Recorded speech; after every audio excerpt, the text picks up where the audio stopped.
Assalamualaikum warahmatullahi wabarakatuh. Alhamdulillah hari ini Gasan Politik bisa hadir bersama narasumber. Kita akan ngobrolin soal Pilkada Banjarbaru. Kita kadang akan bertele-tele soal tanya kabar beliau karena insya Allah sehat aja. Alhamdulillah. Tapi perlu kita kenalkan, ini adalah Bang Windy, Sekretaris PDIP Banjarbaru. Kenapa kita jadi milih beliau jadi narasumber? Itu karena memang Pilkada Banjarbaru ini, Bang, jadi sorotan. Dan tentunya salah satu partai yang juga mengusung Ibu Lisa dan juga Pak Wartono yang sebagai ketua PDIP Banjarbaru, ya Bang ya. Nah, di sini kita hadirkan. Jadi kita mungkin bisa dapat cerita-cerita behind the scenes atau apa sebenarnya yang jadi perjuangan Pilkada Banjarbaru kemarin dari sisi Pak Wartono mungkin and the team gitu. Nah, Bang Windy, kita kada perlu bertele-tele, Bang. Akan langsung tanya, perasaan Pian sebagai wakil rakyat pada saat Pilkada Banjarbaru ini jadi viral tuh, sedih kah? Senang kah? Atau kayak apa? Siapa? Sebenarnya kita melihat memang agak miris sih yang terjadi di Pilkada Banjarbaru ini. Ya, karena sebelumnya kita menginginkan ya Pilkada ini damai di kota Banjarbaru. Nah, inilah yang kemudian akhirnya dan apa yang terjadi malah tidak sesuai dengan harapan kita semua. Ya, makanya mungkin ada gejolak-gejolak di masyarakat Banjarbaru pun mungkin ini ekspresi dari mereka yang tidak bisa dapat disalurkan keinginan mereka. Itu, dan kami, saya sendiri yang tentu sebagai timnya Pak Wartono, Mas, juga ya kecewa juga karena kami menginginkan ini pertarungan ini fair sampai akhir.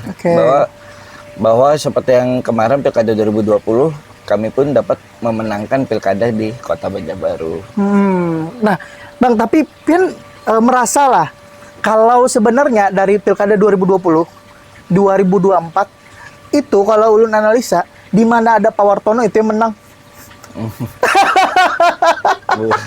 Iya kan, Bang? Kita, Mas, ini ceritanya sebenarnya panjang. Nah, tahun 2020 itu tidak ada niatan Pak Wartono maju dalam Pilkada. Pada saat itu mungkin Aditya dulunya sudah berpasangan dengan Pak Iwansyah. Ya, betul. Ya kan? Tahu kita balihonya di mana-mana sudah. Baliho di mana-mana. Tapi elektabilitas almarhum Pak Najemi yang emang cukup tinggi.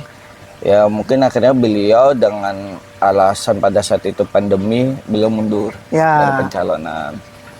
Tetapi takdir berkata lain, Mas. Betul. Nah, ketika Pak Najemi kan sakit, kena COVID kan, Mas,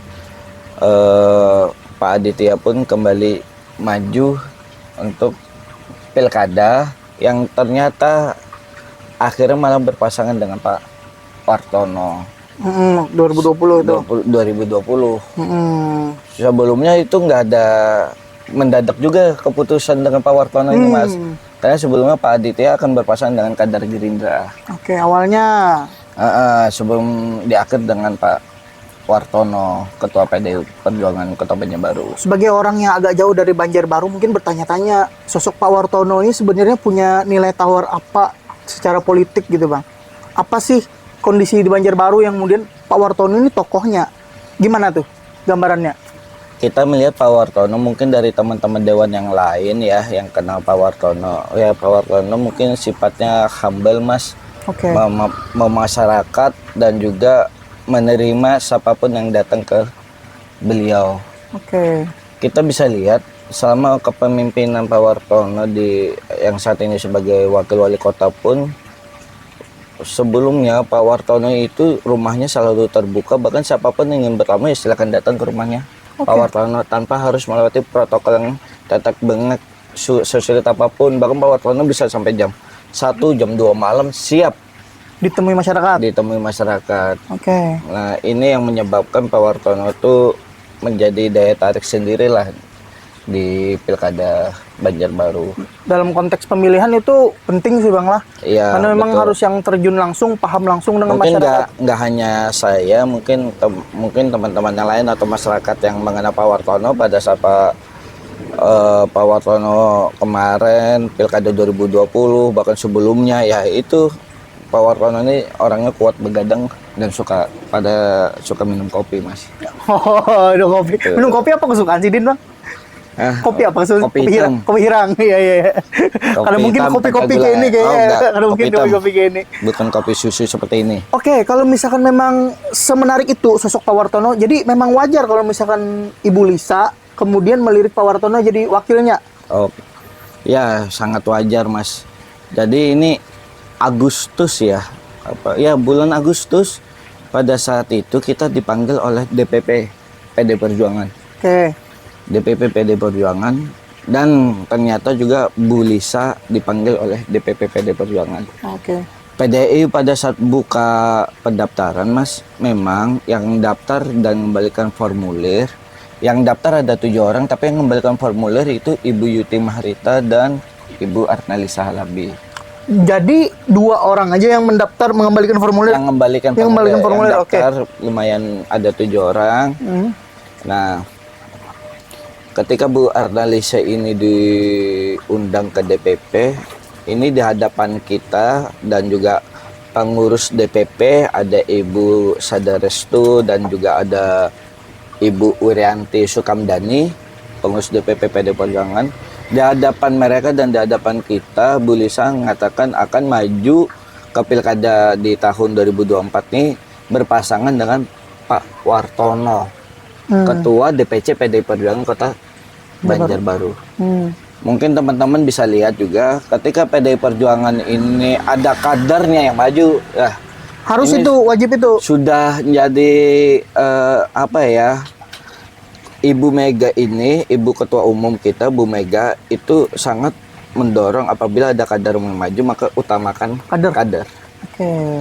Maka ini yang menjadi Bu Lisa bisa mendapatkan dukungan dari PDI PDIP. Perjuangan. Oke, harganya Ini. tuh di situ kayak Ya gitu. sudah, pasti sudah. Seandainya Aditya pun berpasangan dengan kader PDI Perjuangan, Aditya pasti akan mulus mendapatkan dukungan dari PDI Perjuangan. Tapi Cuma bahkan Pak Aditya kan awalnya memang sudah menyatakan tidak berpasangan dengan Pak Wartono, kemudian mau berpasangan dengan Ibu Yuti Mahrita. Ini kan kalau sama Bu Yuti ini kan di media juga sudah digembar-gemborkan dengan tagline Ayuha Aditya Yuti Mahrita kan. Bahkan pada saat daftar ke beberapa partai mereka daftarnya bersama-sama, ya kan, Pak Adit dan Bu Yuti. Walaupun akhirnya ternyata nggak jadi juga ini. Iya. Karena Pak Adit akhirnya berpasangan dengan Pak Habib Said Abdullah, mantan Sekda Kota Banjarbaru. Nah, ketika Bu Lisa menyatakan berpasangan dengan Pak Wartono itu di bulan Agustus itu, Mas. Makanya PDI akhirnya ya dukung Ibu Lisa dan Wartono. Kan emang kader langsung dari PDIP. Kader langsung dari PDI Perjuangan. Sudahlah, kalau misalnya ini kader pasti sudah dapat jackpot langsung, pasti dapat kartu bypass ibaratnya ya. Kartu bypass kalau kita anak mainan di mana kartu bypass nih, jalan sudah mulus ya. Oke, Tabang, sebentar. Kamu ulun tarik sedikit ke belakang. Kira-kira adalah pengetahuan dari Bubuhan Pian di PDIP mungkin atau Pak Wartono pernah bilang gitu. Nah, ini kemungkinan Pak Adit tidak mau lagi berpasangan dengan Pak Wartono di 2024 ini. Nah, itu dari teman-teman itu ada dengar misalkan cerita kah atau apa gitu, kenapa jadi dibaliknya itu gitu. Nah, coba kita tidak tahu yang lebih dalam masalah. Emang Bapak Pak Wartono itu bilang kayak kalau maju nggak, lebih baik jangan sama Aditya lagi. Kalau maju mending sama Aditya lagi. Jangan sama Aditya lagi, kata. Ya karena Bapak sendiri pun tidak difungsikan sebagai wakil wali kota yang sebenarnya kan bisa dilihat emang dari segi keluarga. Kemudian kita sering juga nanya, emang Pak War sendiri kan saat ini wakil wali kota jarang tampil, Mas, di dalam kegiatan pemerintahan kota. Itu. Oke. Bahkan waktu Pak Wartono sakit di bulan Februari dirawat rumah sakit ya, Pak War pun nggak ada hitungannya dari pemerintah kota, nggak ada yang menjenguk atau apa gitu, Mas. Jadi emang ya ini menurut kita yang di luar, emang sepertinya nggak bakal berpasangan lagi mereka ini. Oke. Bahkan makanya Pak Wartono pun tidak mendaftar ke PDI Perjuangan, Mas. Demi? Pak Wartono, dia tidak mendaftar di PDI Perjuangan karena kata Pak War ya mungkin sudah cukup saja 1 periode. Jadi Pak War ini tidak ngoyo ya untuk jabatan sejujurnya lah. Tapi orang yang lihat beliau. Ya makanya itu yang kita bingung. Ini kan terjadi yang jago ini, politisi jago ini. Pada saat Pilkada 2020 seperti itu, Mas. Iya. 2020 mungkin 4 hari sebelum pendaftaran ketika Pak Wartono diminta untuk maju sebagai calon wakil berpasangan dengan Aditya. Pada saat itu kan saya yang nguruskan berkas di tahun 2020 itu, Mas. Saya nguruskan berkas ke pengadilan negeri, bahkan ke ngurus siapa ke yang surat pilot ke pengadilan niaga. Nah, itu. Oke. Oh, ini makin membuka mata sebujurnya, Bang. Karena memang kebanyakan orang itu banyak kada tahu kayak apa kisah behind the scenes-nya kan kayak gitu. Kalau misalkan kita samakan dengan daerah-daerah lain kan, ulun juga pernah menangkan beberapa calon kayak gitulah. Kemudian ada beberapa konflik-konflik antara wali kota dan wakil wali kota atau bupati dan wakil bupati. Itu memang wakil bupati biasanya atau wakil wali kota diparkir bahasanya. Oh iya. Diparkir kan bahasa politik kita gitu lah. Jadi yang terjadi Banjarbaru mungkin seperti itu. Mungkin seperti itu ya Bang. Nah, lalu dengan Ibu Lisa, apakah ada pemandaran juga bahwasanya Pian memang akan difungsikan sebagai wakil wali kota, sebagaimana mestinya wakil wali kota diaktifkan betul-betul, atau itu adalah pendaran-pendaran seperti itu malahan? Itu nggak ada di hadapan, kita tidak mendengar langsung, tapi dari teman yang menanyakan ke Pak Wartono, keinginan Pak Wartono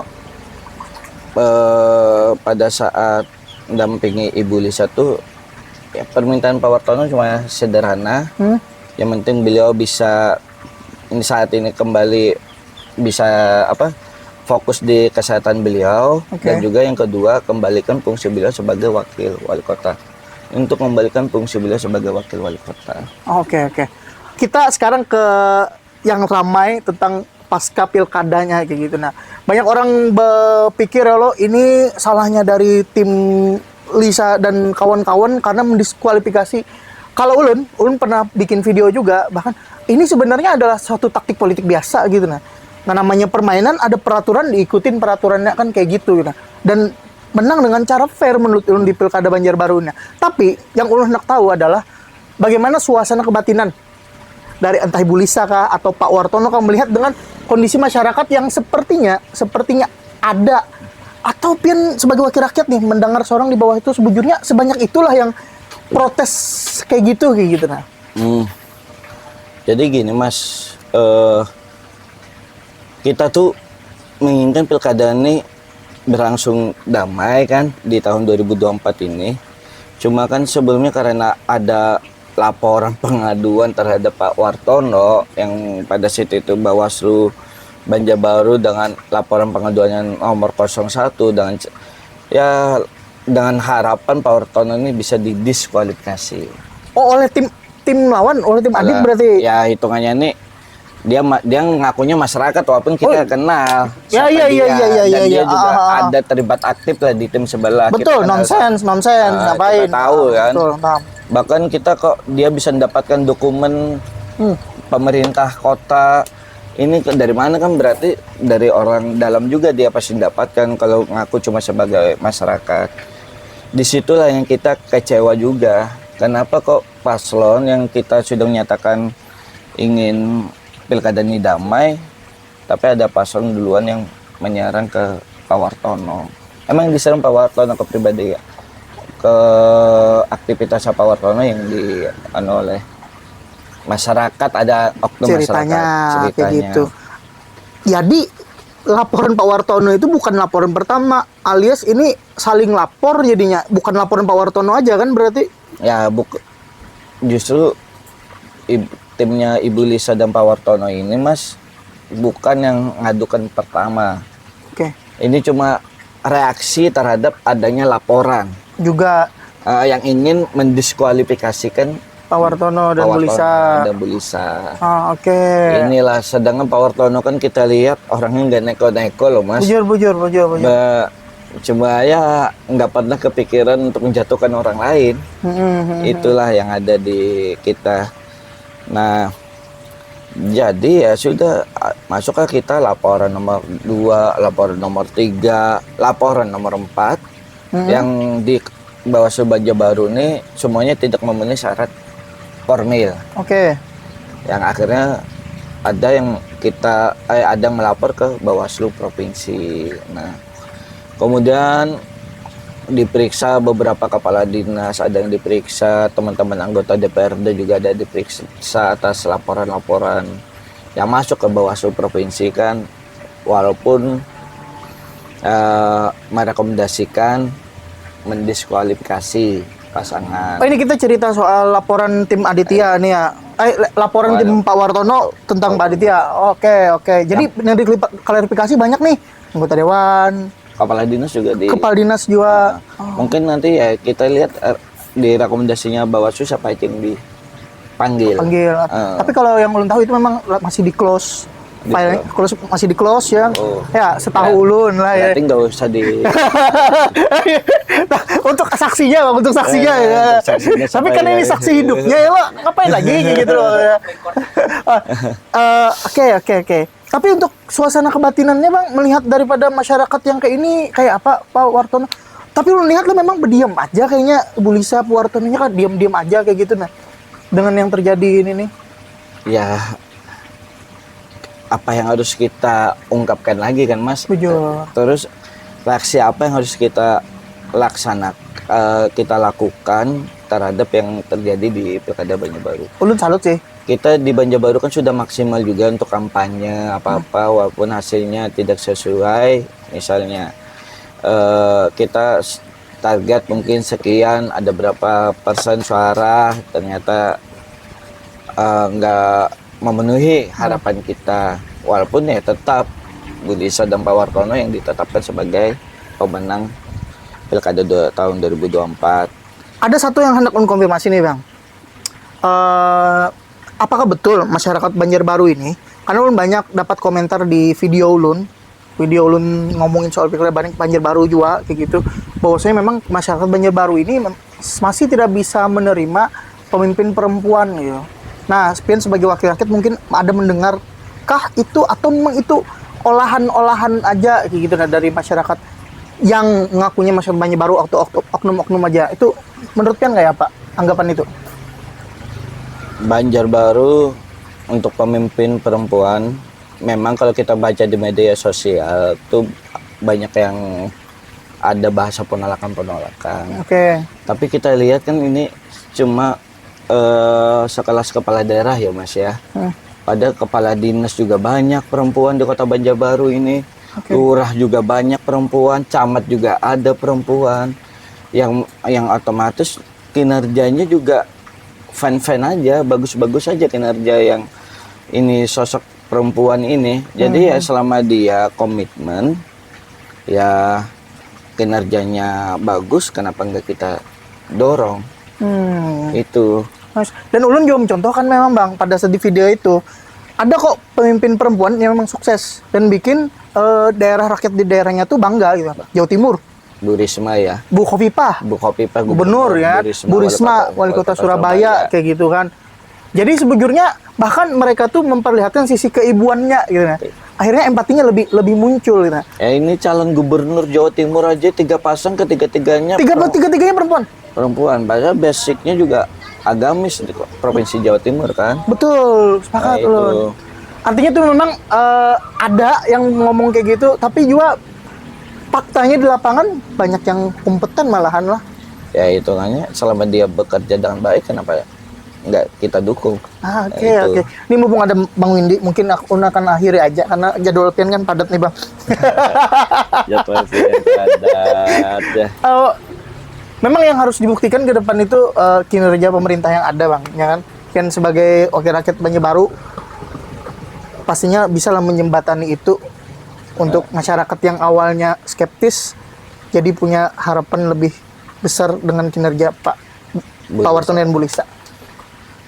Pilkada 2020 pada saat kami menangkan Aditya dan Pak Wartono tuh banyak juga cibiran, Mas. Oke. Kita lihat Pak Aditya pada saat daftar KPU tidak hadir. Kemudian Pak Aditya pada saat debat di KPU juga tidak hadir. Jadi wah, kita banyak mendapatkan gejolak di masyarakat ya. Walaupun akhirnya kita terus kampanye dengan program-program unggulan yang kita tawarkan, yang ditawarkan Aditya dan Pak Wartono. Ya. Ternyata masyarakat yang awalnya nolak, selama dia kinerjanya bagus, akhirnya kan diterima oleh masyarakat. Betul. Kita lihat seperti itu. Begitu juga nanti insya Allah Bu Lisa dan Pak Wartono ini. 1 tahun aja misal dilantik nanti tanggal 10 Februari 2025. Dalam 1 tahun perjalanannya Bu Lisa, kita justru insya Allah akan ada penerimaan di masyarakat Banjarbaru. Oke. Ingat, Pak Aditya Pak Wartono itu cuma yang dukung beliau, itu cuma 39.000 suara sah. Pada saat itu, Pada 2020. saat pilkada 2020, Ibu Lisa kan 36.000, 35.000 sekian. Kurang lebih aja berarti. Sebenarnya kurang lebih, Mas. Yang nyoblos, yang tidak sah ini kan ada yang nyoblos sama kolom paslon, yang di dis, ada nyoblos saya di luar dan ada yang kertas yang dicoret-coret. Bahkan ada yang nyoblos ke duanya. Justru Mas sebagai tim pemenang Ibu Lisa dan Pak Wartono, otomatis kami harus semakin semangat berlomba-lomba agar bisa memenangkan Ibu Lisa dan Pak Wartono. Tapi memang bunyi undang-undang ketika sudah Hamin 30 sudah mengatakan undang-undang Hamin 27 ya. Hamin 27, Bang. Jadi nggak bisa. Jadi memang mereka melaksanakan undang-undang aja KPU gitu kan. Itu ya. Nah, keren banget. Keren banget nih cerita Pilkada Banjarbaru. Asik banget. Bang Windy, kalau saya mau ngobrol lagi soal politik Banjarbaru boleh dong kita ngobrol lagi. Siap. Asik. Yang penting yang ya sekilas-sekilas saja, Mas. Ya, kan kita juga mau nikmatin duitnya DPRD Banjarbaru. Silakan dimakan. Silakan dimakan. Thank you.